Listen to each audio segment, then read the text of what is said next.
Assalamualaikum warahmatullahi wabarakatuh. Saya Aida Najwa Tazaka ingin menjelaskan salah satu level makomat sebagai tugas ulangan tengah semester mata kuliah Ilmu Akhlak dan Tasawuf dengan dosen pengampu Ibu Ulpah Masbupah MPDI. Baiklah, langsung saja saya akan menjelaskan tentang salah satu level makomat, yaitu al-waro. Kata waro berasal dari bahasa Arab, yaitu waro, yari'u, dan waro'an, yang bermakna berhati-hati. Di dalam dunia tasawuf, kata waro ditandai dengan kehati-hatian dan kewaspadaan yang tinggi. Meskipun istilah tersebut tidak dijelaskan di dalam Al-Quran, namun semangat dan perintah untuk bersikap waro dapat dengan mudah ditemukan di dalamnya. Dan banyak hadis Nabi Muhammad SAW menggunakan istilah waro. Kemudian, menurut para sufi, waro dibagi menjadi dua macam, yaitu yang pertama, waro lahiriah, yaitu tidak mempergunakan anggota tubuhnya untuk hal yang tidak diridhoi Allah Subhanahu wa Ta'ala. Yang kedua yaitu adalah waro batin, yaitu tidak mengisi hatinya kecuali hanya Allah Subhanahu wa Ta'ala. Selanjutnya, Ibnu Qayyim al-Jauzi dalam Madarij as-Shalihin mengutip Al-Quran, Quran surat Al-Mudassir ayat 4 sebagai perintah untuk waro yang berbunyi, dan pakaian kamu bersihkan. Makna ayat ini adalah hendaknya kamu membersihkan dirimu dari dosa. Para mufasir sepakat bahwa pakaian adalah kata kiasan sebagai diri maupun badan. Ibnu Abbas sendiri menjelaskan ayat ini bahwa janganlah kamu busanai dirimu dengan kemaksiatan dan pengkhianatan. Menurut Imam Al-Ghazali, waro dibagi menjadi 4 tingkatan, yaitu yang pertama, waro al-ngudud. Tingkatan yang kedua yaitu waro orang yang was-was. Tingkatan yang ketiga yaitu waro al-mutakin. Dan yang keempat yaitu waro as-sidikin. Baiklah, saya akan menjelaskan satu persatu.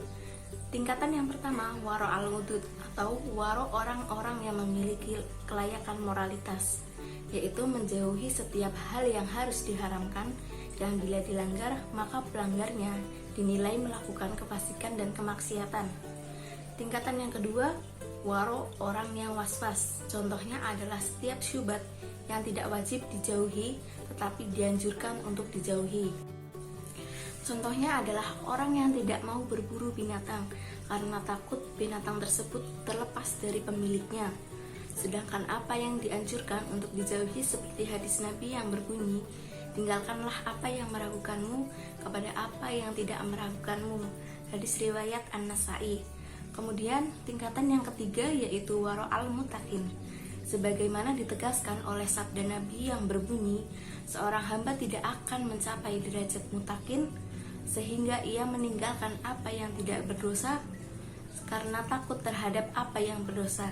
Hadis riwayat Tirmizi. Misalnya antara lain seperti menghindari perhiasan karena takut akan membawanya kepada dosa yang lain, sekalipun perhiasan itu diperbolehkan. Kemudian tidak memakai parfum bagi yang belum menikah, karena parfum dapat menggerakkan syahwat yang bukan mahramnya. Ini merupakan termasuk sesuatu yang tidak berdosa karena khawatir terjerumus ke dalam dosa. Karena kebanyakan hal-hal yang mubah biasanya mengajak kepada yang terlarang. Kemudian yang terakhir, tingkatan keempat yaitu waro as-sidikin, adalah sikap waro sampai meninggalkan perkara yang tidak dikhawatirkan membuatnya jatuh pada keharaman, namun ditinggalkan karena itu tidak membuatnya dekat pada Allah Ta'ala atau tidak mendukungnya untuk beribadah kepada Allah Subhanahu wa Ta'ala. Pengertian halal menurut mereka adalah setiap hal yang dalam sebab-sebabnya tidak didahului oleh kemaksiatan, tidak dipergunakan untuk kemaksiatan-kemaksiatan yang lain, dan tidak pula dimaksudkan untuk melampiaskan kebutuhan baik sekarang maupun kebutuhan di masa yang akan datang, tetapi semata-mata karena Allah Subhanahu wa Ta'ala dan untuk memperkuat ibadah kepadanya dan mempertahankan kehidupan karena Allah Subhanahu wa Ta'ala. Kemudian yang terakhir, kesimpulan dari saya, ini merupakan tingkat muwahhidin atau orang-orang yang bertauhid, yang telah terhindar dari tuntutan nafsu mereka dan memurnikan tujuan hanya kepada Allah Subhanahu wa Ta'ala. Tidak diragukan bahwa orang yang menghindari hal yang dapat membuatnya kepada kemaksiatan pasti menghindari hal yang menyertai kemaksiatan dengan sebab usahanya.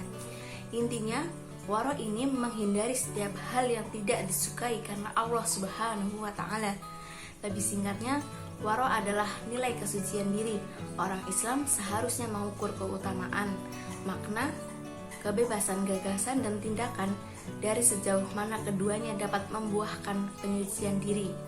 Dalam firman Allah, Quran Surat Asy-Syams, yang artinya berbahagialah orang-orang yang menyucikan dirinya dan celakalah orang yang mencemari dirinya.